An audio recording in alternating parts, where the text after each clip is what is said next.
South Auckland officers Patrick Wells and Jeff Masalopa are responding to reports that a woman could be in serious trouble. We've had reports that there's a young woman who's passed out in the driveway of the member of the public's found them. She's rightly so not willing to approach the person in case they wake up. We're going to go and see what the story is and hopefully get them some help. Comms PPI 5. PPI 5. We're 10-7. When Patrick and Jeff arrive, they find the young woman is definitely in need of help. She's intoxicated and only just conscious. You wake up? The Muddy Woods Marsh Pub was a trespass. Police. What's your name? Mary scraped her elbow and also has a graze near her eye, but at this stage it's unclear whether she's been attacked or hurt herself falling to the ground. Take a seat in here, eh? Come on. Sit back. Sit down. I like pigs. Why? We're just going to take you home, mate. Take you home, mate. Come on. Take a seat. Take a seat. My phone. Where's your phone? One of the It's on there. petrol And where? stations all over the road. Just take a seat in here for your phone, eh? Come on, take a seat. Pretty cool. Put your head. Move over this way. Put your seatbelt on, eh? Just so you don't get hurt. We don't want you getting hurt, yeah? Oh, Jesus, right there. No, Put your hand we'll in. make sure you're alright. Yeah. So how do you know this guy up here? Because he's just my friend. How often do you see him? Will you see him tomorrow? No, it was just face again. Why not? What happened? How come you're lying out here in the footpath? Hey, me? Yeah. I don't know. Oh, because he got me drunk. Did he hurt you in any way? No way. What's the Because story? the asshole left me there. See, take your belt. I'm going to plug your belt in, okay? And you don't have to undo it. He left you there. No, you don't say things like that. Mary's threats to kill the man may be just drunken babble, but Patrick's still concerned. What did he do for you to feel that way? You're obviously pretty angry, eh? What's happened tonight? You want to tell me about it? No, it's alright. What's he done? No. I want to see. No, don't do that. You're just being silly now. Okay, Put your seat back on normally. Oh, please, can I just... No, you're going to stay. No, stay Do you want to here. go in, Jeff? Because she's going to leave it, mate. No, hang on. You want can shoes go and in. cell phone, eh? Shoes and cell phone? Shit is something. Shoes and cell phone. All I need to do is just... No, you need to stay here. We're going to get your stuff for you and then we're going to take you home. How is that for service? Satisfied that Mary hasn't been assaulted tonight, they decide it's time to take her home. Or... Are these your shoes? Yes. The guys Have aren't you got home. my cell phone? The Indian guys are gone, the guy said. He's only No, packing no, up. no, no, you're staying in the cage. Me come go back to your there? server. Me go there? No, you're Me not go going there? No, Please. no. So you fell on the road back there, did you? And that's where we found you, yeah? Yeah. Yeah. And No. he I was left it out. lying on the road to get killed. You were lying on the road to get killed? Yeah. Why? I don't care. I wasn't actually be born in this world. What? I wasn't actually be born in this world. But me had a heart of my own. And then I sat by the little box. You need to get out of the car now, yeah? And at Mary's mother's house, they try to get her inside. This way's home. Hey. No, you're going inside, your mum wants you. No, I don't want her. I don't want her. Come on. I don't want her. She's waiting. Let's go. We're going to I have don't care about to her. You're not coming here. I'm going to go fast. Jump in. We've got to go to the cell now, okay? Mary will be taken back to the station because Patrick and Jeff are concerned for her safety. I just want to get my mind by before I do something damaging. You won't do anything. We're going to do our best to make sure you don't do anything damaging. Oh, can you give 2 double beeps, please? Thank you. At Otahuhu Station, the officers take her inside to be assessed and to arrange treatment for her cuts and grazes. All right? You can walk. I can walk. Down this way, please. Okay, can you take your earrings out, please? I can't. This one just got stabbed through. No charges were laid against Mary. She was taken to Middlemore Hospital that night and discharged the next day. I was just going down to get my rent out of my Air Force card so I can pay my rent to my landlord.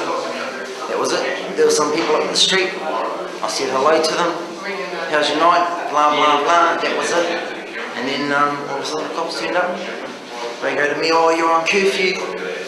I didn't refuse it. I didn't reject it. I just said, no, sweet as mate. You know that. I know that. Sweet as, I respect that. Cool. Half an hour before George was brought to Papakura Station, Constables John Clark and Marina Phillips were called to a disturbance in the local shopping centre. We just got a call from a unmarked unit with two plainclothes guys in it. They've been watching some quite drunk people down in the corner, and the group's getting a bit bigger, starting to push and shove each other. So we're just heading there before things get out of hand and keep an eye on them. When they arrive, other officers have arrested two of the scrappers, but John Clark also recognises one of the group, George, who shouldn't be out on the street. Breach your bell, you're under arrest, come on, hop in the back. George is awaiting sentencing on a burglary charge, and his bail conditions mean he has to be inside 24 hours a day. And tonight, inside is going to mean a police cell.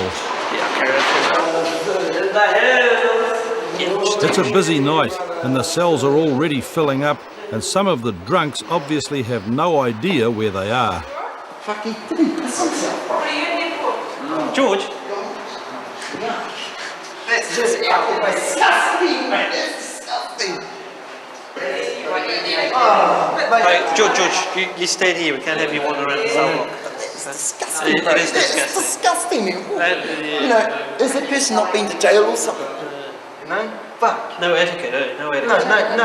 No, there's no morals, bro. It turned out that George's original trouble with the law had started after a long session on P. My mate turned up at my house on a stolen car, and I was getting a tattoo done. Yeah, got heaps of them, bro. And then he goes, come on, let's do a bit. So I was pretty out of it, wasted. I was peed out, mate, to a max, man. I was on P, and I was stupid enough to say, yeah, okay then. You know, it wasn't my fault that I said yes. It was because of the old P, because I was just like, shh, yeah, bro, let's go do it, man. Let's go fucking do it, mate. Fuck this, man. Honestly, man, I didn't care in the world, mate. I really didn't care, bro. Because once one P hits you, bro, that's it. Boom. The whole attitude, your whole brain turns different, mate. It's not like marijuana, where you just get stoned and yeah, I'm wasted. All P does to you, it gives you the go to go and do it. It gives you the energy to just say, hey, man, I'm going to do this. That's it. I've been off P for the last month and a half now. Tell us what it's like to come off it. It's hard, mate. You get the shakes. You know, you get the taste in the back of your mouth. You get this little tingle in the back of your mouth saying, oh fuck, I've got to get there, I've got to help people. The taste is there. It's in the back. While George is talking, police are trying to calm down one of the other guys arrested back at the shopping centre.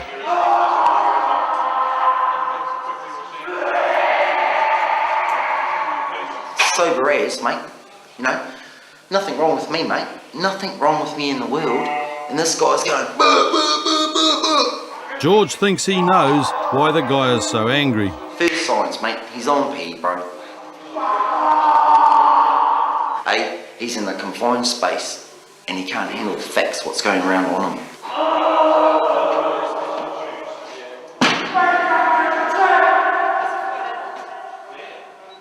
You know what P does, honestly? P makes you drink piss, have a good time and fuck hard. It makes you fuck in bed like there's no tomorrow, mate. No tomorrow. If people go, oh, that's all not true, that is true, bro. It keeps you hard for a long time, mate, especially if you're in a bed with a chick. But if you're with your bros, having a pee, it takes you 3 puffs, bro, and you can feel the effects. You can feel your head going ding, ding, ding, ding, ding, ding, ding, ding, ding, ding, ding. You can feel that buzz in your head straight away. Pee, avoid it. If you think your life is sweet, just keep it how it is. After a night in the cells, George was taken home to continue his curfew. He faced no further charges after this incident, but was later sentenced to 9 months supervision and 100 hours community service on the original burglary charge. It's late on Friday night, and Mount Maunganui constables Rob Everett and Diane Lewis have been called in to sort out an argument between neighbours. How's it? Hey, I just had that fucking idiot across the road come over here fucking threatening to smash all my windows and fucking kill me because fucking the was yarn, which I've had. Sorry, if we turn this Barry's down, ex-wife's house is nearby, and it's there that he says his neighbour threatened him. I walked past his house, and because he's meant to be looking after her house, and her and I are having a war. She's not even in town. Yeah, but isn't there a protection order out? Were you not meant to go around there at all? But I didn't go around there. How long ago did this actually happen? About 15 minutes ago, just before I phoned. Okay. And this is just after you'd been walking down... Walking past, yeah. No, I wasn't going to react and try to make a war of it. I just thought the best thing to do is just get someone to tell him to, hey, mellow out and leave me alone. Sort of. Okay, we'll go over and speak to him. Just tell him to, hey, leave me alone and stay out, out okay, of my life sort of thing. Like, Rob and Diane head across the road to Craig's house to get the other side of the story. Craig. How you going? Good. Rob Everett from the Mount Police. You already know that one. I was actually waiting for you. Yeah, I know. As you're probably aware, Barry's said there was a bit of an altercation here tonight. What was the story there? Well, I got permission from his ex-wife. Yes, yeah, I know. Yep. Right, and she gave me a house key to look after her house where she's away in Wellington. Yes. And he was there, and he goes, oh, what are you doing here? And I said, it's got nothing to do with you. And he went walking down the road and he goes, oh fuck, I'm going to get some people onto you, I'm going to get them to bash your fucking heads in and all this. Yeah. So I went over there to see what his problem was. I will smack his head in. I don't give a damn what you do. It's obviously a standoff, and Rob Everett's hoping that a quiet warning to each of the men will reduce the level of testosterone in the air. Also, I'm warning you, Craig, don't go doing anything silly, okay? Okay, but as I said to you, if we do catch you around, he's quite happy. No problem. Okay, and he said that you abused him as well, and also, don't, okay? Just ignore each other, okay? Yeah. With peace in the street restored, for the moment at least, a call comes through about a car chase involving a stolen boat. Somebody's boat and trailer has been stolen off the front of their property in one of the nearby suburbs. The owner of the boat has seen the offending vehicle towing the boat away and has chased after the vehicle. Sounds like he's had a cell phone in the car, was able to call police and say that he's seen the offending vehicle and his boat have a traffic accident. On State Highway 29, through those two roundabouts, it'll be on your left-hand side as you're going past Bay Park. Yeah, roger. Yeah, comms, you can put us there, 10-7 now. Where's the driver of this vehicle here? Over here, this is the Sorry? what do you want to know? The driver of this vehicle here, who's towing the boat. The boat, he's gone. The guy that stole the boat's done a runner, but Where's he run to? that way. How long ago? Oh, 10 or 15 minutes ago. Okay, yep, But okay. they know the rego and they know who it is anyway, so... No, that's all right, but he's running down there. Oh, he's gone, mate. He's just... He's in the car. He drove his car. Oh, He drove okay. that Toyota that they got the rego on. Oh, okay. Yeah. Oh, okay. So He's a not local boy, running. you'll get him, mate. Oh, okay. He stole it because he said he had no money while I was trying to give him a beating, so... He's not So making who owns the boat? Patrick. And this is your car on the front of it, No, is it? that's my car. this is the truck here. Okay, so how did he manage to get off the road here? He came round the corner here and I pushed him off the road Oh, okay. with the truck. So you were following. Okay. All right. Okay, I'll just... The thief had not only been pushed off the road, he'd also been caught and held briefly while the owner had reclaimed his boat.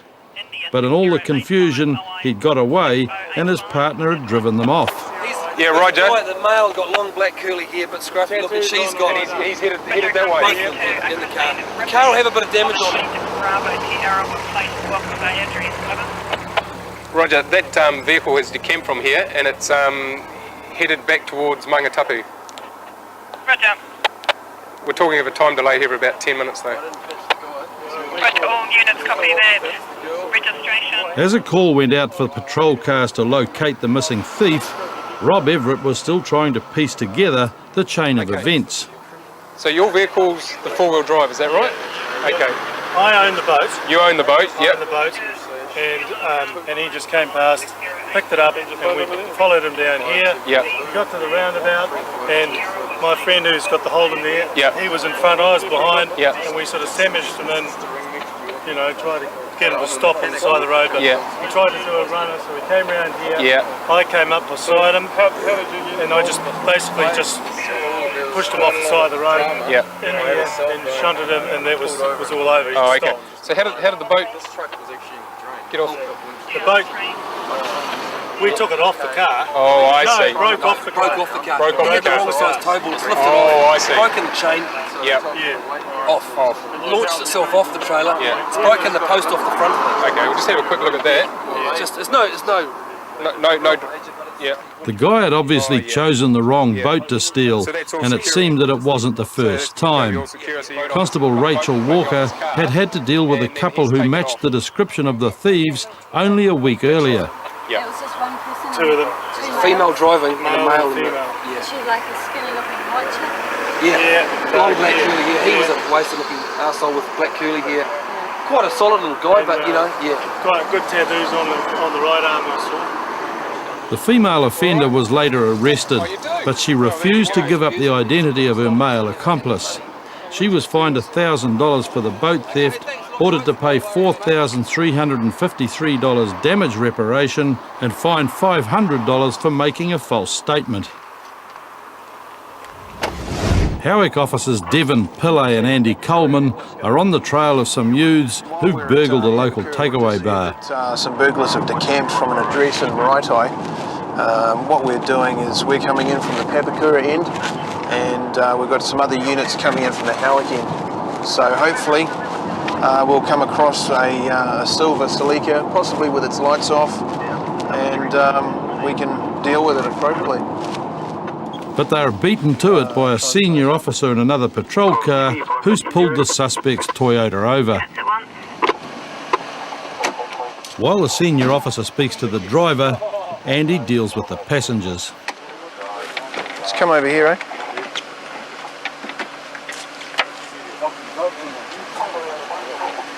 What's your name, man? Turn around, bro. What's your name? You got some ID on you? No. You chuck it out. Chuck it out. I'm not worried about that. Devon, can I get you to deal with this guy over here? You're not obliged to say anything. Anything you do say maybe isn't evidence. After being read their rights, the two passengers decide there's not much point in remaining silent. Mike and Craig readily admit that they burgled the burger bar. What did you get? I grabbed chips and stuff, I think, just a few chips. Where are they now? In the car. In the boot? Oh! Hey, I'll take some photos, eh? Yeah. That'll be good. Back and... Oh, having a big party, eh? Oh, hell. It's time to head to the station for some serious questioning. While Andy interviews Mike, Devon gives Craig a bandage for his injured hand, which he cut smashing the burger bar window. Devon's next task is tallying up the loot. 21 Pam's Carnival soft drink, 22 Fruity Juice chewing gums, 46 Hubba Bubba chewing gums, 13 Sweeties, 1 F-Post machine, 1 plastic tub. Property stolen, just worth a few $100s. Giving into a major case of the munchies has clearly not paid off for these guys. We were just driving around, just drinking and stuff, and then got hungry. So we had no plan, we just parked up there and did our stuff. We had no plan or anything, we just popped into our heads, so we just did it. Didn't think we'd get caught. I just picked up this, I don't know what it was, a black thing or whatever, off on the bin and just threw it through the window. And then I punched the window so my mate could fit through. That's why my hand's bleeding. And then my mate jumped through and grabbed all the drinks and the chips and stuff. And I just stood near the window and just grabbed everything we could that he was passing through. And then just chucked everything in the back of the car. Just took off. Got pulled up and grabbed shit. Oh, I think we had a bag of lollies and had half a pack, I think. And yeah, that's about it. Oh, and a few pieces of chewing gum. Sorry to the people that I stole the food off. Sorry for doing it. They're going to be both charged with burglary, which carries a maximum of 10 years imprisonment. And for the sake of $200 worth of chips, I believe they got a couple of bites of a couple of chips and some chewing gum, and they're going to carry this conviction for the rest of their lives. Perhaps not worth it. In court, Mike pleaded guilty to burglary and as a first-time offender was granted diversion. Craig also pleaded guilty and was sentenced to 1 year's supervision. Next week on Police 10-7, Jesse comes up with a novel excuse for excessive speed and failing to stop. My brother's just been in a fight just out Langholm. There's a whole lot of islanders out there, honestly. We meet Jared, shoplifter and dedicated follower of fashion. If you wanted to blend into the background of the supermarket, there's no way you're going to blend in like that, is there? I'm more than willing to help out. And in Dunedin, some gum in his pocket lands a visiting businessman in big trouble. For me to steal a packet of chewing gum, I find... Tonight on Police 10-7, Jesse comes up with a novel excuse for excessive speed and failing to stop. My brother's just been in a fight just out Langholm. There's a whole lot of islanders out there, honestly. We meet Jared, shoplifter and dedicated follower of fashion. If you wanted to blend into the background of the supermarket, there's no way you're going to blend in like that, is there? Christchurch constables pursue a driver who's crashed into a church and escaped in another car. Last heard we had this turning right into New Brighton Road, so someone's following it. I'm more than willing to help out. And in Dunedin, Mike is in big trouble. For me to steal a packet of chewing gum, I find... By the time I snapped the indicator in half and turned the lights off, there they were. And yeah, well, here I am now. Not too good. An hour earlier, West Auckland constables Mike Clubb and Bridget Erskine were just starting their shift when Jesse had sped past in his souped-up Escort. Just been passed by a car that's going excessive speeds, so we're just going to attempt to catch up with them and pull them over. Failing to stop. We've got a failing to stop on Huia Road. But just round the next corner, the car's pulled over to the side of the road. Actually, through to KVR, thanks, he's just stopped. Go there, Ricky. Get out of the car. My brother's just been in a fight. Get out of the car. My brother's just been in a fight. Get out of the car. Put your hands behind your back. That's it. My brother's just been in a fight just out Langholm. There's a whole lot of islanders out there, honestly. Yeah, you're not going to be much good to your brother driving like that, are you? You're under arrest for dangerous driving. Not advised to say anything, even if you say you've given evidence. Can I tell him to take my car? No, he's getting out of the car as well. No, he can't. Please sit here. It appears as though Jesse and his mate Martin were on their way to a fight involving Jesse's younger brother. What's wrong with his brother? But although there's no alcohol involved, this is still a serious situation. He's in a fight. Please, you think it's safe driving that fast at night? Not at all. Not at all. What happens if you'd have a pedestrian up there? Or another car? A car coming out of a driveway? Yeah. Did you see us when you went past us? I didn't even see you at all, mate. You didn't see the car at all, Not at never all. mind that it was a police car? Honestly, I didn't even see you at all. While Jesse denies having seen the police, his mate isn't telling the same story. Driving. Did you see us when you went past? Yeah. Did you see our flashing lights? No. Did you comment to your friend that you saw us? He commented. Oh, we did see you, but... Yeah. It turns out that the only reason Jesse stopped was that his lights had failed. Indicator switch just broke. Indicator switch? Go have a look. The light switch and the lights just turned off. Go have a look, it's dangling off. Yeah, we will. I just had it for a minute. So that's why you stopped here? Yeah, I just lost the lights. Remember commenting to your friend that you saw us? No. While Martin drove the car home, Jesse was taken to the station and was later convicted of dangerous driving and received a $600 fine and a 6-month suspension from driving. And a little while later, Mike and Bridget were called out to an accident. We're just heading down to Wood Bay. There's an off-duty member's come across a car accident down there. The car's gone off the road into a ditch. Off-duty member suspects that the driver of the car is intoxicated, so we're going to go down and make sure the road's safe and clear and assist with that if we can and deal with things appropriate when we get there. At the scene, off-duty police officers Cliff Veninga and Chris Stewart are hanging on to the driver. Hi there. Hello. I'm Cliff from Auckland Central, and this is... Stick your hand up there, bud. Yeah, I know. Nobody told us he was playing up. Well, you did. Try to get a little bit of a runner in. Oh dear. A little bit. It wasn't very bright, was it? Just stay down. Stay down, bud. That's all right. No one should get run over. We don't know his last name, but he's from number 1. Yeah, number 1. So he tells us, but we don't know his last name. Okay. Apparently this is his car, and as you can tell, he didn't quite make the corner. No. Just no, it's not fascist, is it? Okay. But he wasn't too keen to stay around for a while. Got any injuries there, mate? No. He had a seatbelt on, which Good is lucky. stuff. How about we go and sit in our car, eh? A little bit more comfortable for you. Hi there. Okay. Step this way. I think he's a bit pissed. Live locally, do you, bud? The rugby tackle used to stop Nigel getting away ended with him banging his face on the ground. And with sore lips, blowing into a plastic tube isn't very easy. Take a deep breath, blow, get a full bag right up. How old are you?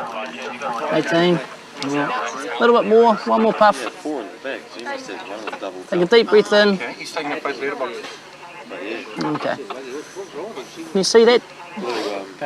See where it's turned green, yellow? Yeah, that means it's a failed test, okay? Because that's a failed test. You're required to accompany with the Henderson Police Station or other such place for the purpose of an evidential breath test, blood test or both. Okay, because you're required to accompany me, you have certain rights, okay? I'll explain those to you. Okay, you're not obliged to say anything. Anything you do say can be given in evidence. Okay, you have the right to refrain from making a statement. You have the right to consult an instructed lawyer without delay and in private. Do you understand all that? Yeah, you sure? Cool. Yeah. Back at Henderson Station, the failed roadside test is confirmed. Just finished processing a driver who's come back with a positive result of 701 micrograms of alcohol per litre of breath. Limit for somebody of his age is 150. He'll now be processed for excess breath alcohol. It's his first offence for that, and careless driving as well for failing to stay on the road the way he did, having the accident. And you'll wait and see what happens. Nigel was found guilty on both charges and received a 12-month suspension from driving and fines totalling $900. 20-year-old male who's being held by security there for shoplifting. Number 4703335 Constables Tina Perkins and Keith Barker have been called to the New World supermarket in Auckland's Freeman's Bay. Security cameras have caught a man shoplifting 2 rolls of film. Comes okay, I take no problems with him at the moment. No problems with him at present, over. Yeah, copy that. When Tina and Keith arrive at the supermarket, they meet Jared. He's confessed to the crime and is placed under arrest for shoplifting. That's your copy of the trespass notice. Basically, if you come back within a period of 2 years, you understand you could be arrested, and it's all written down there for you anyway. All right. Just just pull your pockets out from there. If I can see the linings, I know there's nothing in there. That's fine. You got $100. You got $100 note there? Yeah. Okay. You didn't know about it? Well, I was working tonight and somebody must have given it to me while we're changing, and I'd like to put them on the till stuff to Okay. What about these? Jared accepts the trespass notice, but when store security officer Misike tries to take a photo for the shop records, Jared claims his civil rights are being violated. Civil liberties prevent people from being identified for certain reasons unless there's a cause, and people may have that in their policy. The legal aspect is that there must be providence in the law to have somebody be photographed for an offence, and I don't think that applies here. Well, I think you'll find actually if you actually go to like for a protest and things like that, you'll see the police cameramen there taking pictures. Yeah, but that's the police. This is a civil photograph. You'll see news people taking photographs. That's media. You'll see, yeah, exactly. So there's no difference between the media in the rulings. Yeah, this requires my consent, and I'm not really willing to give my consent. Well, if they take it without your consent, they take it, don't they? Indeed. Yeah. Things come to an impasse. That's the way it stands. Misike needs a photo for security purposes, but Jared refuses permission. Misike now has to hunt for his mugshot. He stalks Jared down to the car park, waiting for an opportunity to snap his photo.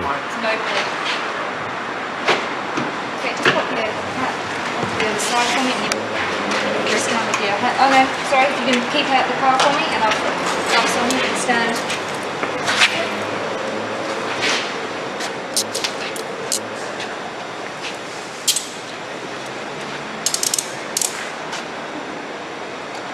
Okay. Then just stay to this side.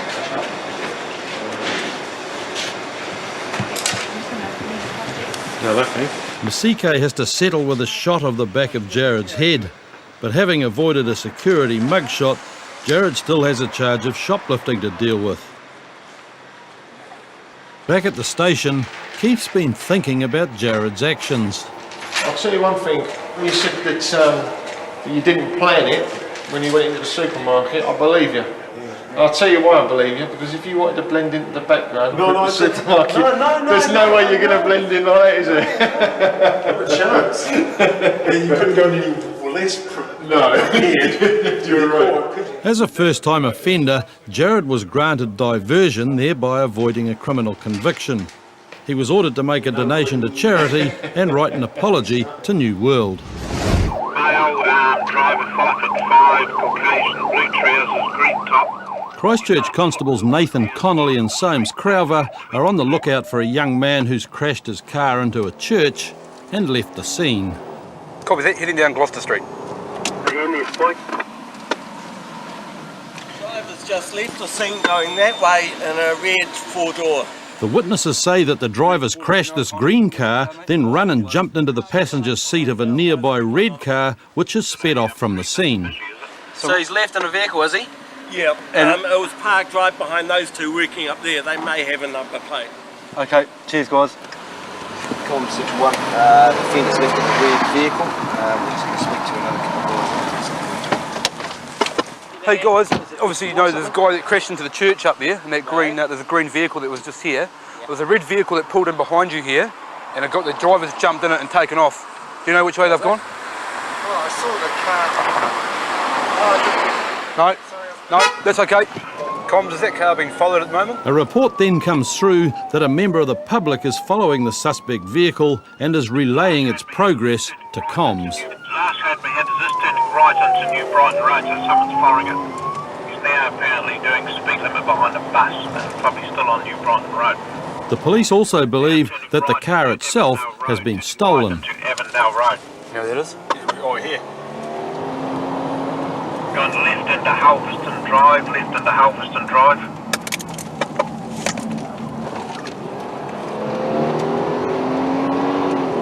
Com Central 1, we have seen that vehicle.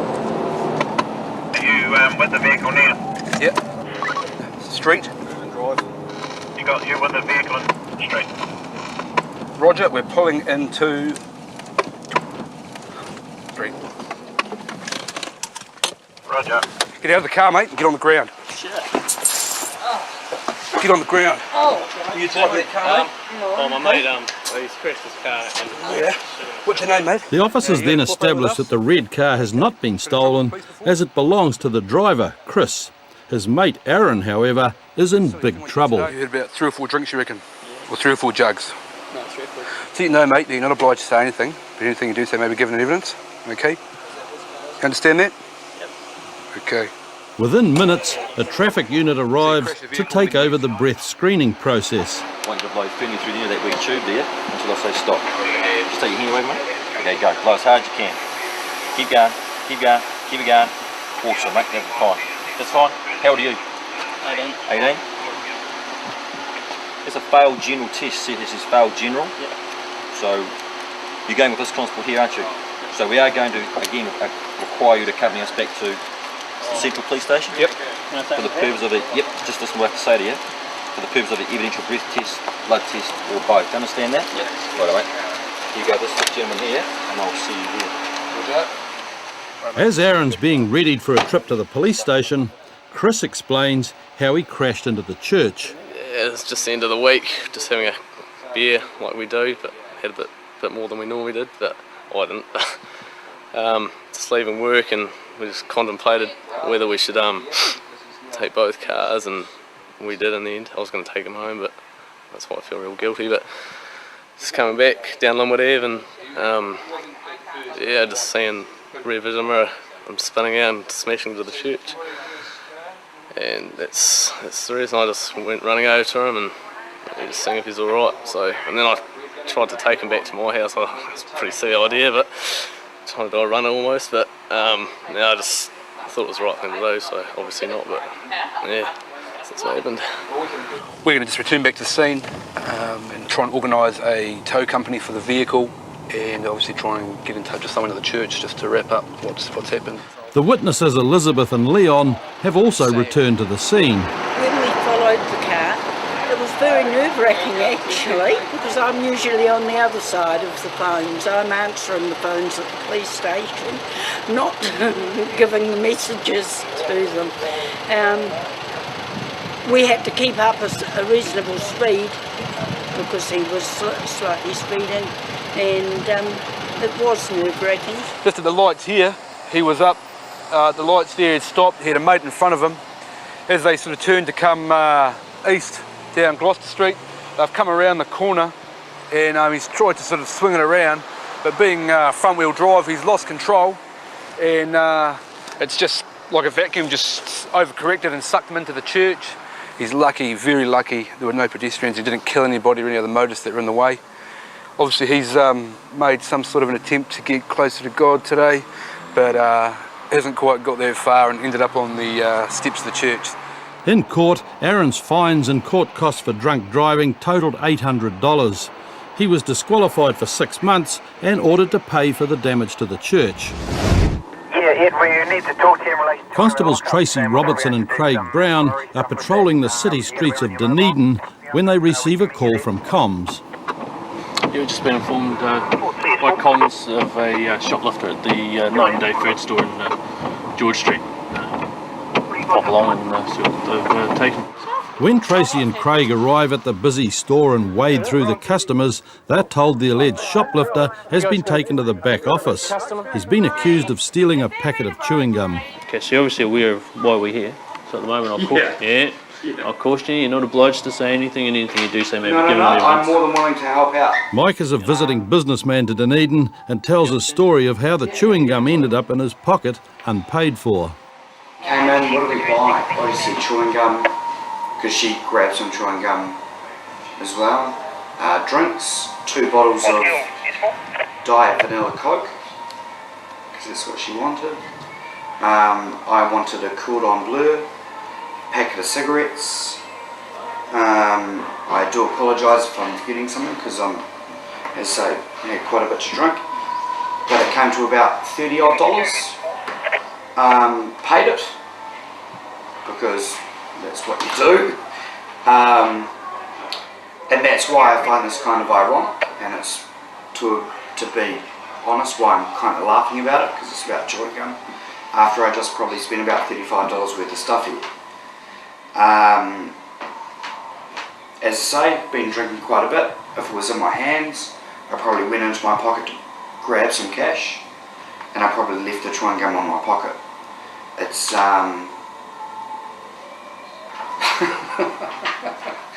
sorry, and if it's disrespect for laughing, but I come down from Auckland to do marketing campaigns. I stay at the motel across the road here every time I'm here. I come to this Night and Day once a month. For me to steal a packet of chewing gum, I find fucking ludicrous, to be honest. I apologise for my language if that's inappropriate, but... Why'd you take it? Why'd you take the chewing? I didn't take the chewing. I picked up the chewing gum because I thought I felt like some chewing gum. I incidentally put it in my pocket. I had no idea I put it in my pocket until I walked out the door, and some guy said, "Can you come for a walk with me?" And that's when I thought, well, I might have put something in my pocket. I might have put the chewing gum in my pocket by accident. If I was going to steal something, it will be something worth more than $1. And if you want to charge me, take my fingerprints, you know, put me in a cell for stealing, but honestly, I find it kind of ridiculous. And I suppose this is where I'm starting to get a bit confused. As an honest mistake, And I understand you probably don't think it's an honest mistake. The consequences of a possible shoplifting conviction are starting to hit home. And I do apologise if I'm laughing, I just can't. I'm just now starting to wonder if my career's going to be over for a packet of chewing gum. Craig suspects that Mike may have made an honest mistake. Whether he faces a shoplifting charge, though, is now up to the store manager. No, I sort of believe he could have made an honest mistake here, and after seeing the circumstances, it's Pretty straight up. Or explain it to him. I think he just needs to be well aware that he needs to take more caution when he has been drinking, that he does actually produce all the items. Pays for everything he's picked up. Yeah. What's going to happen is the manager was speaking to you here before we turned up. He was the manager? Yep, he's the manager. Cool. Okay. Has decided that he's reasonably happy that you've made an honest mistake on this occasion. Okay, you've paid for the items, the other items. Alright. So you're not going to be charged.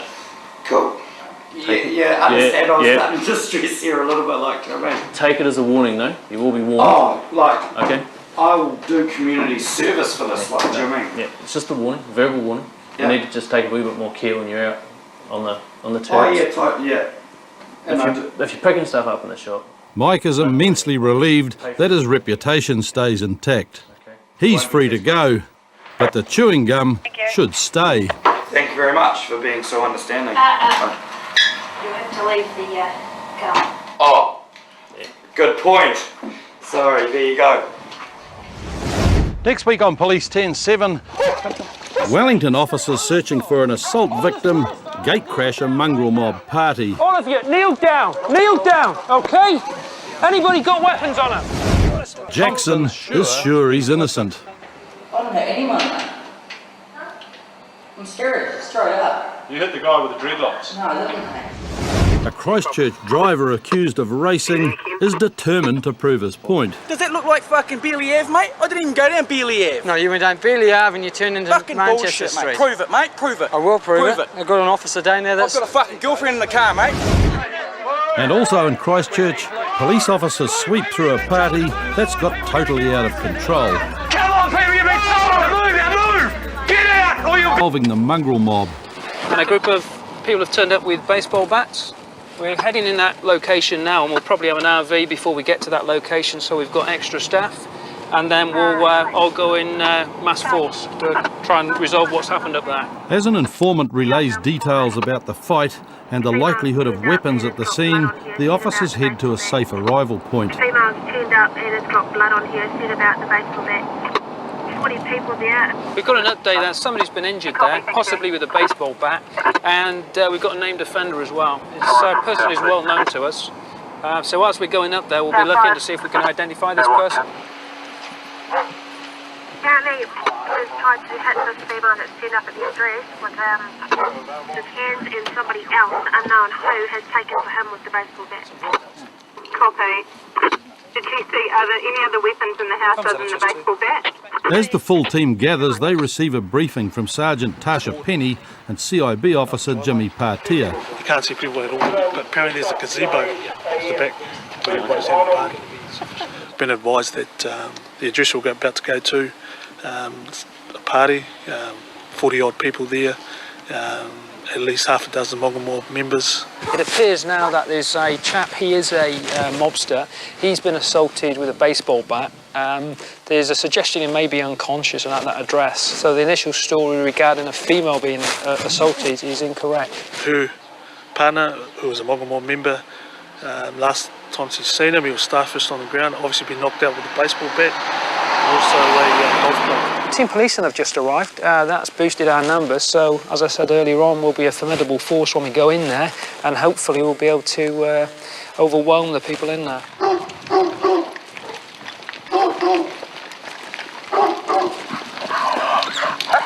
Stay where you are. Stay where you are. Stay where you are. Stay where you are now. Just stay on the floor. On the floor, fella. Kneel down right now. All of you, kneel down, okay? Anybody got weapons on them? You're going to be cuffed until we sort it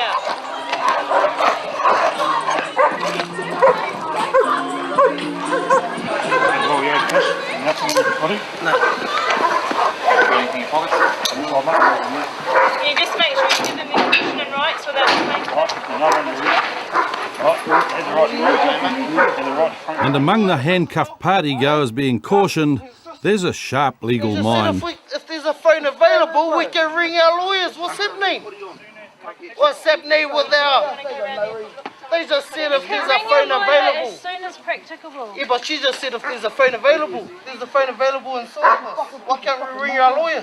While the discussion continues on the lawn, Jimmy takes a patched member aside and Eric speaks to one of the female residents to find out what's gone on.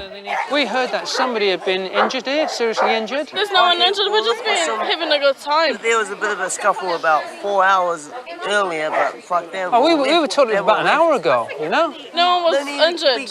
Was he here though earlier on? Tell your homeboy to back up. Nobody was injured. He doesn't need to fucking arm wrestle a lady. However, with no sign of the injured man, the police leave the address. What we'll do now is we'll go back, regroup, and basically just carry out more inquiries, try and locate the victim. So all in all, it went well. We had no police injuries, and we got some information to follow up. There's no rest for Rob and Eric as they get called to deal with a fight at a Lower Hutt nightclub. Hey, I'm talking to you with a white shirt on. They're the first police on the scene and straight away spot a couple of guys matching the description of some of those who were fighting. Just come back, yeah? Okay? We got called there was an incident in room of the queue, yeah? I noticed your shirt's all ripped. Do you want to tell me what happened? Yeah? Well, the squad grabbed me. Yeah? Hit me. Okay. Yeah, so I jumped out of there and I'm leaving now because I don't want to get hit again. That's fine, okay. With about 20 people reported to have been fighting, Eric and Rob have a tricky task ahead, although reinforcements soon arrive. Just listen, I should get arrested, yeah? Jeff, Rob's in on his own, yeah? These guys were involved, yeah? The three guys are trying to play down their involvement, but the barman says that one of their mates, Philip, has been assaulted. Don't say that. I'm not asking you. Listen, guys, do you want to just if you... I'm saying this was the main guy that got hit, and he's saying it wasn't him. But he's saying he's the guy who got hit. No, he's saying it's not, but all my bars stuff, it was him, my bouncer, no, it was him. As a victim or an offender? He's a victim, and he's still trying to deny it. Well, if he's a victim and he wants to deny it, that's fine. You just need to go back and speak to my officers in the club, if you would, please. Meanwhile, others are happy to admit they've been hit. I'm elbowed in the face by him, and then it led to about 4 metres away from there into by the Perspex, and someone must have went through it, and then it all just crashed over him. Yeah. Fucking that stuff on me. Full on me. I don't know if it was glass or Perspex. See, that's two people who said you're the guy who got hit. But Philip still says he hasn't been punched. That's fine, we just want to find out exactly what happened. From my point of view, you were in the wrong. You got hit. You were just counting. Okay, you got blood around your mouth, yeah? You got a little bit of blood around your mouth, so you've been hit, yeah? Two people have said you've been hit. But listen, mate, if you've been hit, we don't want to turn around and try and find someone. I just don't want nothing to do with it. I haven't been hit or anything. Oh, okay then. Yeah, just don't get in any more trouble tonight then. Okay? Eventually the police sort out what's gone on and pull Jackson aside for throwing the first punch. Okay. Situation is the landlord, licensee of the premises, has said that you started an incident inside there, yeah, which resulted in a large group of people fighting, okay? You were the cause of that problem, therefore I'm arresting you for disorder, okay? And also fighting, okay? You're not obliged to say anything you do say, maybe give an evidence. Also, you know that. I've got to still tell you, okay? You've got the right to refrain from making a statement, the right to consult and instruct a lawyer. As Jackson is taken back to the station, the barman is left to sort out the aftermath of the fight. It just started off as an argument between this little short guy and guy Dread. So Judy eventually called me over, I called the bouncer over, we just started watching it, making sure nothing happened. One punch got thrown, so we got those two guys separated. They had about, I don't know, 10, 15 mates in the bar at the time, so my bouncer had the guy who started it at the door, all their mates flew in, everyone in the bar erupted, they ended up smashing up our computer, a couple of walls, our mirror walls, a ladder got biffed at a group of people. Back at the station, Jackson says that the supposed victim, Philip, is his flatmate and that Philip hit him. Why did he do that then? I'm not sure. I think it might have something to do with me looking at his girlfriend. There's a guy with dreadlocks? Yeah. Oh, okay then. Is he the guy that you hit first? I don't hit anyone, mate. I'm serious, straight up. You hit the guy with the dreadlocks. No, I didn't, mate. I'm not a violent person. But I'm not expecting you to believe it, but all I know is that when I turned like that, all I seen was trying to take my flatmate. I'm not being a narc, but I'm gonna like the guy anyway. Well, the guy, you know the guy who hit you with the cue ball? Yeah. The guy who hit you with the cue ball had a skinhead basically. This is what the staff are telling us. Yeah. He had a skinhead, he had a tattoo down his forearm. Okay, part of his forearm. And he's hit you, and you've fallen back against the computers and the mirror that smashed. And the pull ball's dropped out of your hand. His hand, sorry. So it's not the guy with the dreads that hit you. I felt someone push me forward. I went to turn around, and there was someone there, but like they weren't doing anything. I turned, and then all of a sudden I felt this big, like mean as buff just hit me in the side of the head, and I fell backwards. And then I got up, and I was just like, what the fuck's going on? And I was outside of the police after that, and that was it. In court, Jackson pleaded guilty to fighting in a public place, but as a first-time offender, he was granted diversion. An hour later, police again meet at a safe arrival point several streets away from the mongrel mob party. They've been called in for the second time tonight, and now the reports are more sinister. The call this time is from an informant who doesn't want to be identified, basically saying that they saw a female in the street, possibly being physically attacked, i.e. beaten up, or it could well be people were trying to rape her. It's now 3 a.m, and one of the revellers is much more intoxicated and less cooperative than earlier. Oi, oi, oi, oi, oi, oi, oi, calm down! Will you stop it, fella? Calm down, fella, calm down! Calm down. You punched the police officer. Calm down. Right, you just took a swing at a police officer, yeah? Okay, so you're under arrest, mate. You've got the right to refrain from making a statement, the right to consult and instruct a lawyer. As Conan is led away, other officers remain to question the partygoers about the alleged assault on the woman, but they have little to say. Nothing better to do. Fuck with the mongrel mob. Got nothing better to do. First thing I need to do, yeah, because you're in custody, I need to search you, okay? At the Lower Hutt station, Eric puts Conan through processing while other officers continue to search for the victim. Well, we attended the address and spoke to some of the partygoers there. They confirmed that there was a domestic incident earlier on, a short while ago, involving the girl whose 21st party it was. The domestic incident spilled out into the street and her current whereabouts aren't there. Conan doesn't know where the woman is either, but he did see the assault. It wasn't up to me. I didn't have no control over the, and she didn't have no control over the, and she just got the. Eric eventually contacted the young woman, but she did not wish to make a formal complaint, so no charges were laid. Conan later pleaded guilty to assaulting the police and received 40 hours community work. A&E, unless you want to meet us down there. You just pull up. In Christchurch, Constables Mark Ingram and Paul Annecy have stopped a driver after another unit has reported he's been racing on nearby Beeley Avenue. What's that? Who the fuck's complaining? Do you want to jump out of the car? I didn't even go down that fucking road, mate. Haven't you come off Beeley Ave? No. Oh, okay. Yeah, okay. Do you want to step up on the footpath? Racing with a Toyota Corolla, got up to about 80, 85 k's. Bullshit. Bullshit, is it? Have you got a driver's licence? Yep. What sort of licence do you have? I'll go and look it up, mate.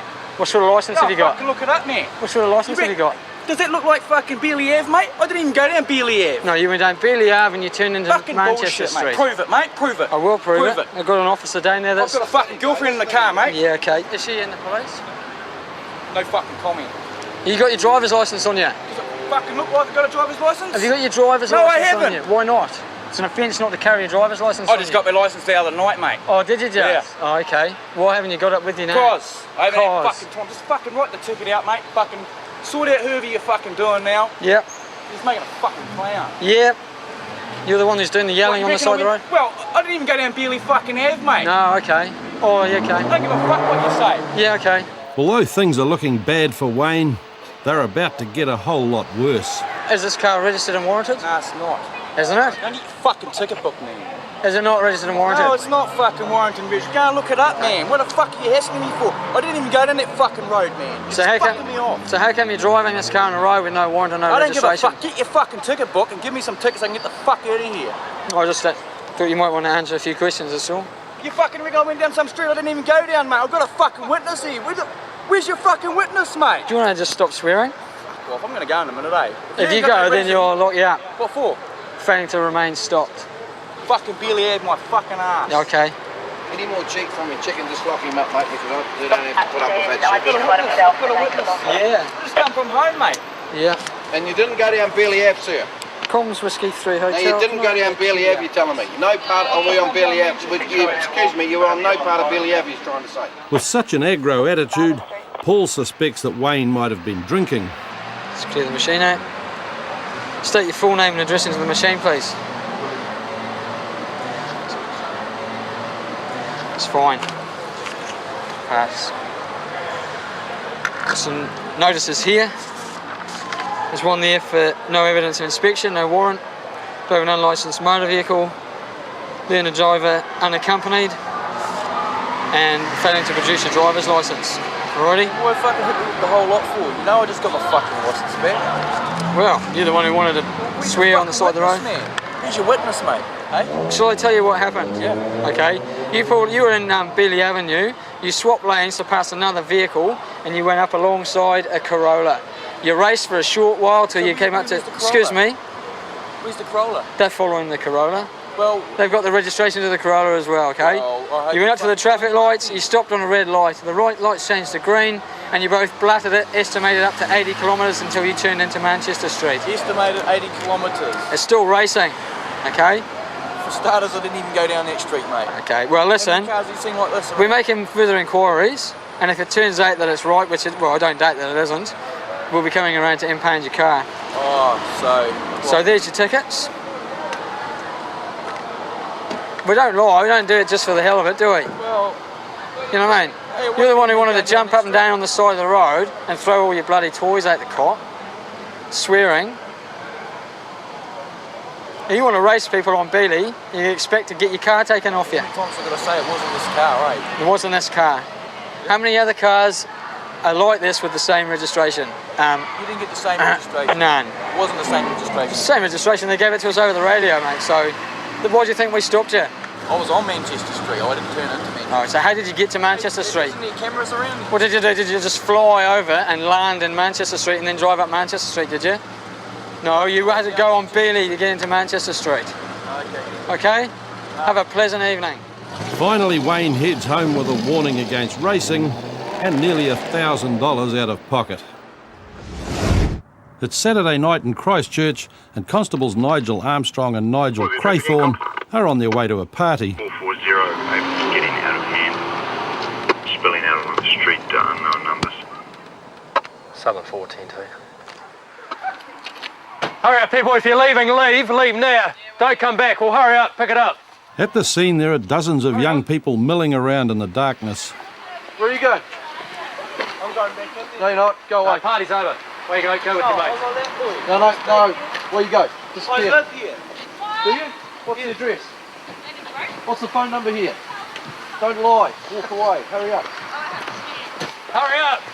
Move. There's a lot of people hanging around, and they're beginning to trample over neighbouring properties. Police officers, is it? Yes. Yeah, we just had part of our fence smashed around the front round here. Really wanging the roof. You people leave. If you're going to leave now. If you're saying that you need a lift, make it down on the corner. All right? Well away from here. Now go. Hurry up. Hurry up. With more people spilling out of the house, police move in and discover that the party's still raging. Who lives here? Where is she? Well, hurry up. Somebody get her, right? Quicker. Quick. Yeah, quickly. It's Susie's 18th birthday party, and it's about to be closed down. Okay. Who lives here? Me and she lives with me and my brother. Okay. How many people have you got here? It's about time everyone. Well, you've got complaints from your neighbours. There's been fences broken. Listen. The problem is we've had a lot of complaints. There's been a fence broken next door from people here, and because of the disorder on the street, you guys can't control it, so this is what's going to happen. You can have a small group remain, but everyone is going Stay except for a inside. People who are staying stay here. few.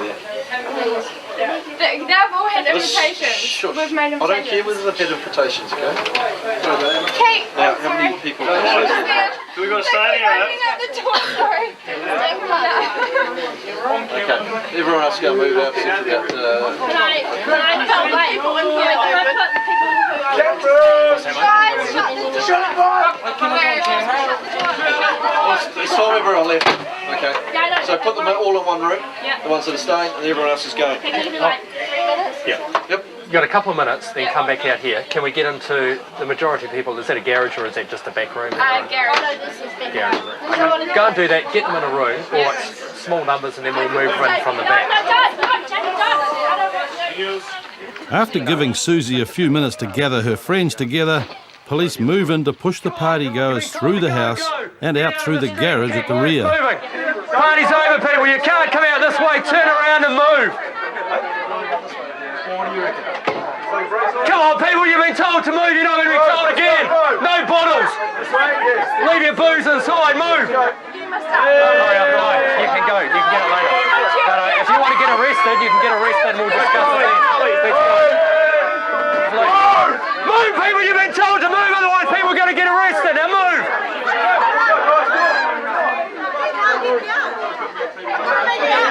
They get out that way, though. Come on, people, you've been told to move. Now move. Get out, or you'll be arrested. Simple as that. Move. I go get my handbag and run back. Hurry up. Hurry up. No, she can get whatever what's she getting? Everyone's hard. Oh, hurry up. Through the gag, pick it up. Eventually everybody files out onto the street, but instead of dispersing quickly, they all slow down. Get off the road. Don't push your luck, fella. Get off the road. Hurry up! Move! Keep moving now, move on! Go, people! Get off the road and keep moving, hurry up! Eventually the crowd disappears into the darkness, and after making sure the streets are cleared of bottles and cans, police move on. Next week on Police 10-7, Constable Claire Starr helps sort out a paint war. It's trellises. I want everything back. I want sander, I want all my sandpaper, all my filler, all my guns. An Auckland resident encounters a well-mannered burglar. He brushed past me on his way out. I said hi back. He's quite friendly. Had my mum's handbag over his shoulder and he sprinted off. Armed police confront a man with a gun in Auckland. Step away! Step away!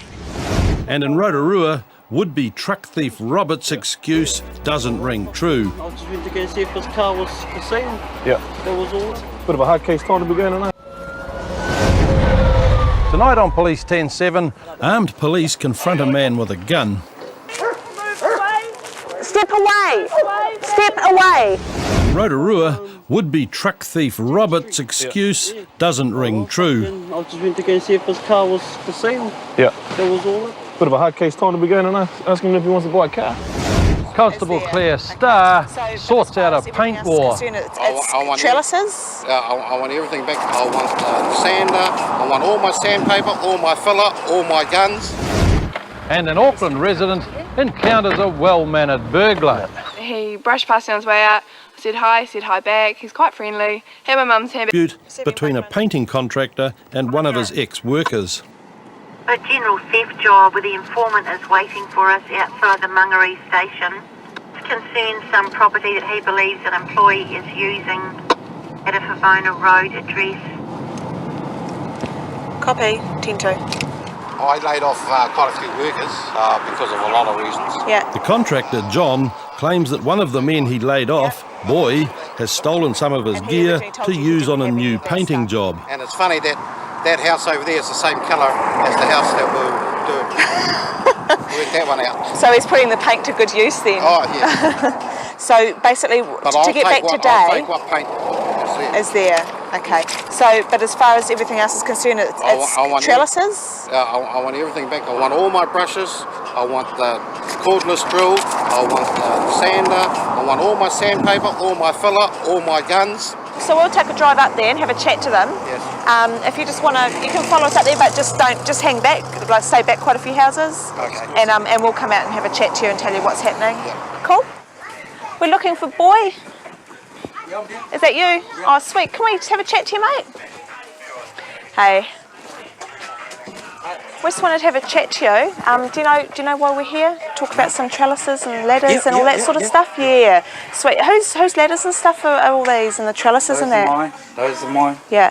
Those are mine. The tray's mine. Okay. What's not yours? Everything is mine. Okay. We've obviously had a call from John saying that some of the stuff that you've got belongs to him. Yeah. Okay, like the trellises and stuff are from Whangarei, he's hired them under his name and all that sort of stuff. Yep. So basically, he's got a couple of ladders and a power drill and stuff like that. He doesn't want any hassles, he just wants the stuff back, sweet as. And if we can do that, then we can tidy it up today and leave it at that, eh? You cool with that? Yep. Sweet as. So what is it that we need to take that really belongs to him? Yeah. Sander and the power drill and stuff like that. Sweet. Cool. Boy has suddenly recalled where he's put some of the things John's looking for, but he doesn't know anything about the trestles. Basically, he's allowed us to look down there. There's no trestles down there, so we'll go all down. my gear back. I want my guns back. I want my no more gaps back. I want all my sandpaper back. I want all my filler back. I want my bloody pigment sealer back. I want all my brushes back. Okay. Now, I want it now. I'll go down there and I'll deal to them. No, you won't. That's just going to get you into trouble. Well, if I went down there, well, it'd be too bad for me, won't it? Do you think that's going to give him some satisfaction seeing you dragged away in Say if handcuffs? you go, because what's going to happen is eventually you're going to have to go through a civil course to try and get this thing back, and it's just going to look bad that you're going down this driveway and causing drama in his house and stuff. It's not just him down there, it's like his family and stuff like that. We'll go have another chat to him, but just up here, John, don't make things worse, okay? Hi again. I mean, we just want to get it sorted, but basically he's claiming that that the drop sheets and these two new step ladders, he's got receipts for them, are his and stuff like that, and the no more gaps guns and the brushes, and that apparently you admitted to the Diane up at Mangere Police Station that you'd taken the brushes and stuff when you spoke to her? Yeah, so we need to get everything together in one place so that we can just get it sorted and get out of here, eh? Boy's memory suddenly improves even more. But the drop sheets is. There must be, are there more drop sheets you got somewhere else? The drop sheet, and these two step ladders, that one down there as well? Yep, that's it. Yeah. And how many brushes were there, Boy? Boy tells Claire he's got one brush of John's, but John owes him thousands in unpaid wages. I don't know who's going to take that. Okay, nah, we'll leave that. We'll give him back the gear that you've got here. If he's still got a dispute, that he'll need to follow it up through the civil courts, the tribunals. Okay, so and that'll all be done but we've told him he's not to come here and stuff like that. Okay. The fact that Boy has finally produced the two ladders only increases John's suspicion. Doesn't it sort of imply that he may have the rest of the gear? Yes. Yeah. And so how do I get it back? Yeah. I mean, where do we stand? Or I'll go ahead and charge him with theft. Mate, I'm prepared to let this go as long as I get all my gear. If it doesn't go, if he doesn't give it all back, then I want it charged later. And he's saying that's all that he's got. He doesn't know what they've taken, what the other guys have got. We're getting into stuff like he's saying you owe him $2,500 worth of wages. Now, that's completely civil sort of stuff. See where I'm going? That's right. Yeah, completely. So, now, as I said to them, my main contractor from another one, they will get paid when he pays me. That's nothing to do with us. That's absolutely but not. they And that's understand what that. Because it's involved with the wages and you fixing up jobs and them taking gear. He's just going to claim that the gear was all mixed up with mine. I just took it by accident. There's no. We cannot prove an intent. We know he. Okay, John, we cannot prove an intent that he's intended to deprive you permanently of that property okay, which is an element that has to be there for theft. I need a beer. Okay. Not yet. Wait, Not as much as me. So, Okie doke. Lovely. Thanks for your time. Thank you. You can go and have your beer now. Yeah, thank you. No, I'll get home first. And as John heads home for his beer, Claire and Will are back on patrol. They're going to sort it out. We got some of the stuff back. Just an honest mistake by the looks of it. Took the wrong gear. We've been told them to go to the civil courts, and the informant's going to follow it up that way. So more of a civil dispute. It's 10:30 on a Tuesday evening, and Constables Lee Wakefield and Brent English are on their way to a burglary in progress. Dada, can you head to Shelley Beach Road, possible Birdside? Yeah, couple of miles. Okay, eyes 10-2. Offender has decamped going up the driveway, unknown direction of travel from there. Description coming in for him, a male collie about 25 years old, wearing a white ski shirt and tan-coloured shorts, white sneakers. The offender was inside the house. It's a confirmed break. Okay, copies approaching Shelley Beach. Okay, there's been another sighting of the offender. And a member of the public was following him. And there's a car off with him now. Do you want the informant to go back to the address?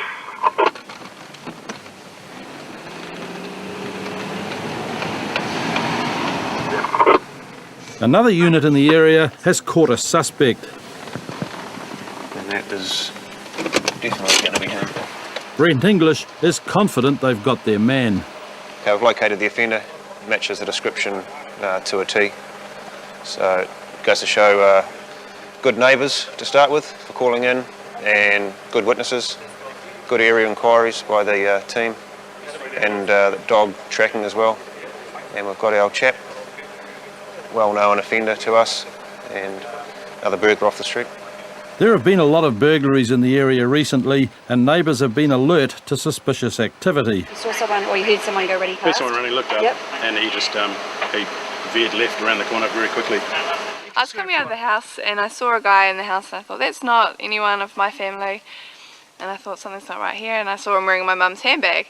And then as I got to our front door, he was moving sort of on his way out, because there's only one exit, and I was standing at the front door, and I rang the doorbell to get mum and dad out, because I thought, God, I don't want to be standing here fighting this guy by myself. I might as well get dad down here and do it.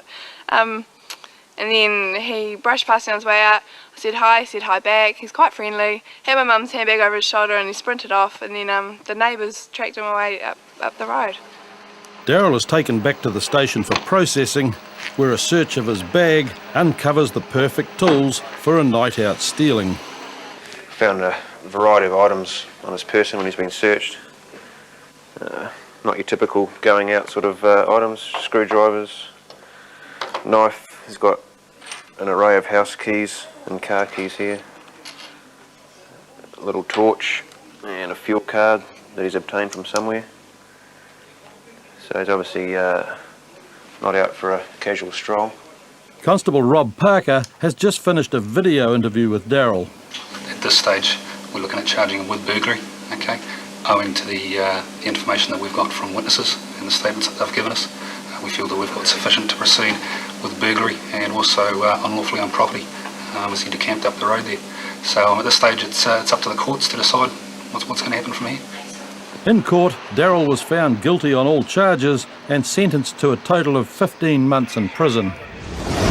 South Auckland officers Claire Starr and Will Cuthers have been called to help with a potentially deadly incident. Report of a male with a gun, pointed it at another male's head. Male with the gun is described as a male Polly or Maori in his 20s, about 6 foot medium build, wearing a beanie. He appeared to be very angry. Description of gun is a handgun with a slightly long barrel. 2 males are now talking and a female is now with them. At the safe arrival point a couple of streets away from the man with the pistol, Will helps Claire into her bulletproof jacket. In charge of operations is Acting Sergeant Renee Leith, who is preparing to issue weapons. You want us to stay back, obviously? Yeah, well, we'll basically just wait till we get a visual of them. Yeah. And then we'll just use the loudhailer. Yeah. And just get you guys to park, obviously, somewhere reasonably close. I can't, without Yeah. having a map, I don't know. Yeah. Just wait till we get a visual. Yeah. Claire and Constable Matthew Goodman are issued with rifles. You've got 5 in there. Nothing in the spout. All the units then drive to a forward position just around the corner from the suspect. Yeah, all units heading in now. Latest update from the informant is the 2 females are laughing and chatting as they walk past. They're onto Luke Street East now. The males are still where they were, about halfway down. Where do you want me, Renee? Even though the light is rapidly fading, the officers will take all the time they need to deal with the situation without any shots being fired. Claire and Renee head up the road behind Delta officer Chris Taylor and his dog Willis. The suspect is challenged Step away! Step away! and immediately puts down his pistol. He's arrested, read his rights and placed in a patrol car. His weapon has turned out to be an imitation BB gun, and his family are very upset that he's being taken away.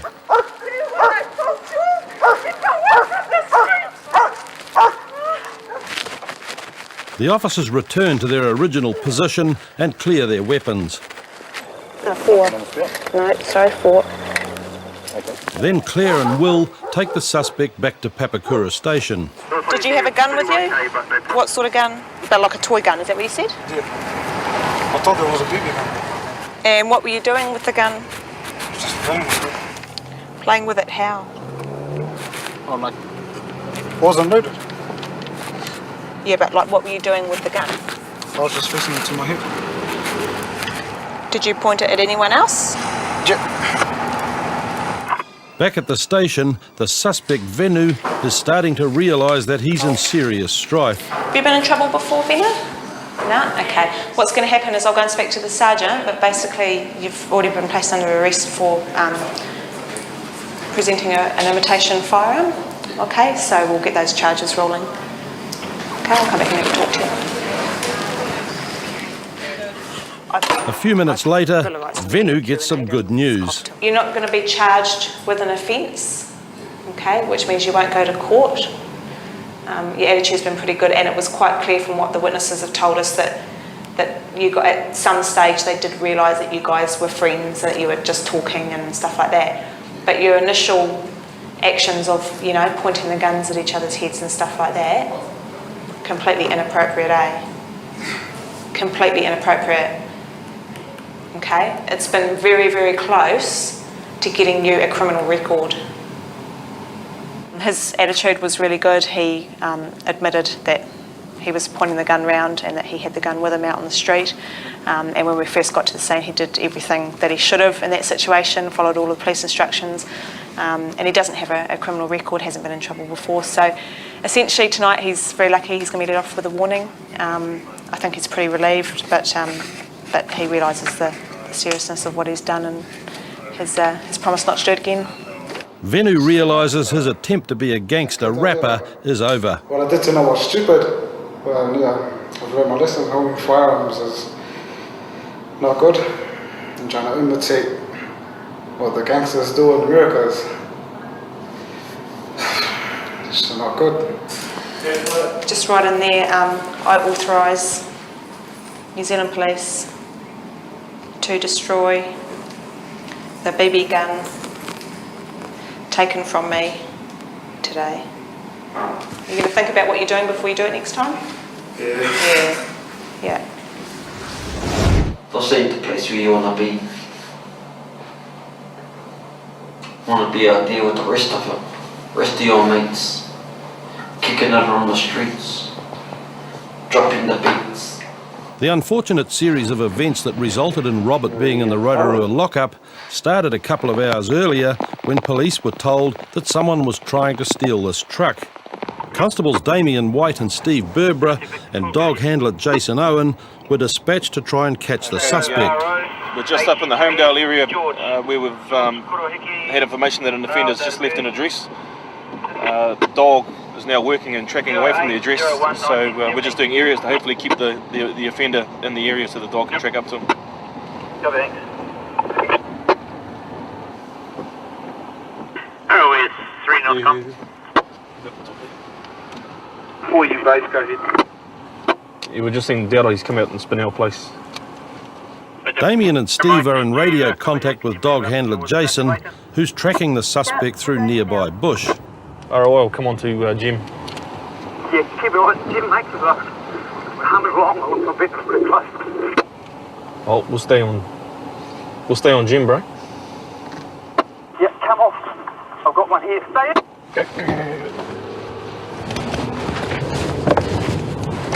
Where are you, Dowdo? Jim Street in the run down towards Susan, one here. Make the description. Mike, coming to Emerald. I think the street is probably in. That's us. Stay with Emerald. Although Robert's been tracked from the scene, that's not sufficient evidence of guilt, so Damien still needs to question him. Just stand up, pull your top up for me out. Just make sure you've got no blades on you or anything like that. It's all good. It's all good. Just turn around, Cus. Good man. Where else do you come from? I just come from Jet Place. Jet Place. Oh yeah, what's over there? Hey, oh fucking, just went to go see if my bro went to the seller's car. The one that was parked up on James Street. Yeah. Yeah. Oh well, fucking, I just went to go see if his car was for sale. Yeah. That was all it. Bit of a hard case time to be going and asking him if he wants to buy a car. Oh fucking, I've been on the piss. That's not the only unusual element to his story, which is getting even more convoluted. I was coming back on my way from my bro's pad and this fucker, I don't know. Some come fucking pull me up, asked if I had a cigarette. Yeah, whereabouts do you live? Back on Leslie Ave. Leslie? Yeah, that's where I'm cruising off to now. Okay. And the fellas that I was drinking with. Yeah, so just clear things up for me. I'm a bit lost here. You've come from, where exactly have you come from tonight? Mitchell Downs. Okay, you've come from Mitchell Downs. You live over in Leslie. Yeah. But then you've gone across to Jet Place. No, I didn't go to Jet Place. Okay. That's where that fella asked me for a cigarette. Jet Place. Yeah. Oh, he didn't come, I don't know where he come from. He just jumped over these fences. Okay, well you just said you didn't come from Jet Place, but that fella offered you a cigarette at Jet Place. Oh, no, he asked if I had a cigarette. Yeah, where did you see him? Back on, Homedale? Yeah. Homedale Road? Yeah, Okay. that's where I saw him. Dog handler said you were running though before he told you to stop. Who? Oh, you asked that fella who ever had the dog? He told me to stop it and I stopped. I put my hands up. Okay, we're just going to do some checks on you, eh? But I'm not happy with what you've told me, so far. A little bit Mickey Mouse, so I'll get you to come back to the station with me. Yeah, and we'll just have a chat about it. What did I do? Well, I'm going to ask you some questions, all right? Okay. Because you're coming back to the station, okay, you have certain rights. All right? Firstly, you're not obliged to say anything, but anything you do say, maybe give it an evidence. Like I said, bro, we'll go back, we'll sit down, we'll sit down, have a cup of coffee. If it's all good, we'll drop you home. The runners, if there was a dog chasing me. But that was me, just put my hands straight up, and I knew straight away what you were doing. Well, I appreciate that too. Yeah, I gave up. It's all good. Like I said, if it's all good, we'll drop you home. Unbeknown to the suspect, well, I was talking to him on the street, the informant / complainant has come past and positively ID'd our suspect there. So, unfortunately for the suspect, he has a warrant for his arrest, fortunately for us. So, I'm going to go and interview him on the attempted unlawful taking matter now. Robert's then cautioned and is happy to talk. Got some nice tats. Cheers, man. Okay, what were you doing on Susan Street this evening? Just taking a shortcut. So what do you mean, take a quicker way home? Try to take that truck as a mistake. So I've got here, I tried to take that truck and you said something else. What was the other part? Just being stupid, I suppose. If I was sober, I wouldn't have done something like that. This was like, got alcohol problems or something. Yeah. Makes me do shit, stupid shit. Yeah. Shit that I regret in the morning. Mm. See, I'm gonna regret this strictly in the morning. Because I got my baby to take care of and it's like, A lot of your history, is to do with alcohol, man. Yeah. Okay, so no drinking any. alcohol ever. Not until you get all this sorted out, because that's part of your problem is your drinking, eh? In court, Robert pleaded guilty to attempted unlawful taking of a motor vehicle and was sentenced to 80 hours community work. And think of those kids. Alright? Sweet. Everything that you've done for me. That's all good. Next week on Police 10-7, South Auckland officers are called to a brawl in a supermarket car park. The offenders have returned. One of them's got a hockey stick. Where is it? But once their unit's going off with them now. In Christchurch, a guy who's trashed a car has a novel excuse for being armed. There's a present from my mum. What have you got that knife for? Present from my mum for moving out of home. It's not a